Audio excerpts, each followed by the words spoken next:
Like, imagine you start a conversation with someone, and maybe you're not face to face when you start that conversation. So you're mid conversation by the time they turn around and look at you, and you recognize that they have food in their teeth. Now you have this internal monologue. Do I tell them, like, we've already been talking for a few minutes? Now it's just awkward. I don't want to embarrass them. I don't want to make them feel weird. So you don't say anything at all. Because for some reason, it's not nice to tell people the truth. Now, I'm going to ask a couple of you to come off mute and help me finish this sentence. If you don't have anything nice to say, don't say it at all. Exactly. Don't say anything at all. This is incorrect. So my recent Toastmaster project was to evaluate my primary communication styles. I got both direct and supportive. Both of those communication styles are a perfect combination to provide feedback. Now, there's two reasons why we provide feedback. One is for the positive reinforcement. We want to make sure that whoever you're giving that feedback to can replicate some sort of specific behavior or outcome. Nobody has a problem giving positive feedback, right? Everybody loves to hear it. Nobody's going to get mad at you because you told them they did something great. Well, negative feedback is the other type of feedback that we give. This is where we hope to change or alter a specific behavior or outcome. But people really have a hard time giving feedback because it's uncomfortable. It's awkward. It's easier to go tell your husband or friend what some crazy person did rather than tell that person they're crazy, right? Well, today I'm going to give you this 8-step feedback formula that is supposed to be able to be used in 2 minutes or less. It comes from the book, How to Say Anything to Anyone by Sherry Hartley. You can also check out her website at candidculture.com, which I'll post in the chat later. To explain that 8-step feedback formula, I'm going to use an example of confronting a coworker who talks too much. I'm sure we've all had this person at our organizations where they know everything about their coworkers, wives, neighbors, cousin, whatever, right? And sometimes this can be an issue. So step 1, introduce the conversation. Hey, do you have a couple minutes so I can talk to you?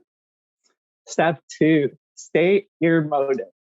I know this is awkward, but I'd rather you hear it from me than from somebody else. Step 3, describe the behavior. I've noticed that you're excessively chatty during business hours. Step 4, state the impact of that behavior. Talking in moderation really helps with teamwork and morale, but talking too much can be a distraction. Now, maybe it doesn't impact your productivity, but it could be impacting others. Others might also be perceiving you as not doing your work, not putting forth enough effort. And regardless of the situation, I don't want them to think that about you. Step 5, ask the other person what their perception of the situation is. What are your thoughts? You want to, at this point, not delve into their personal reasons. You really want to get at the root cause of what is causing this situation so that you can move on to step 6. Now, again, I'll mention they might freak out, they might cry, they might get defensive, and this is expected because nobody likes negative feedback, right? But you want to be able to have that dialogue and let them know that you're listening. So step 6, make a suggestion or a request. Example, if they just really want to know what is going on with everybody else's life, ask them, hey, maybe you could keep that to break time, or make sure that it's in the break areas. Another option would be maybe communicating with other people. Is it something that they want to do? Encourage them to join a social committee. Step 7, build an agreement on your next steps. Well, if you suggested to them to join a social committee, maybe have them put that into their development goals. What you also want to do is always make sure that you're going to tell them that if you see it getting better, you will let them know. If you see it's not getting better, you will let them know. This will provide you an opportunity to give that feedback without the hesitation or fear of the fact that they might not be receptive to that feedback. And lastly, step 8 is say thank you. Thank you for allowing me to communicate my concerns with you. Now, it took me a couple minutes to go through all 8 steps, but I'm going to give you the example from the author. The author gives an example of how to tell someone they smell, right? And I'll show you that it takes less than 2 minutes to do. Hey, when you have a couple minutes, I need to talk to you. I've noticed that you have an odor.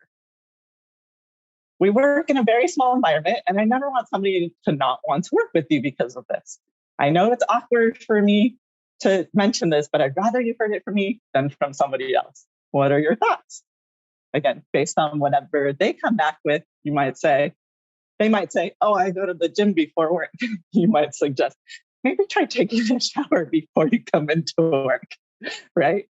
And remember to just tell them that you will be talking to them again. And thank you for letting them hear you out. So in conclusion, I just want to say that although it might be hard to give that negative feedback, when you break it down, it's really not that scary. The order of the steps don't matter, and some steps can be skipped depending on what you're talking about. But there are 3 things that you want to know in order to say anything to anyone. One is make sure that you give feedback that is specific and recent. You don't want it to be something they did 6 months ago and they don't even remember like why they did what they did. Number 2, you want to provide alternatives. They likely know they have a problem or they were expecting this feedback, but they haven't thought about how to address it, or they didn't think it bothered anybody. And lastly is have that dialogue. Saying anything is better than saying nothing. So I encourage all of you to also be direct and supportive. Go out and be candid.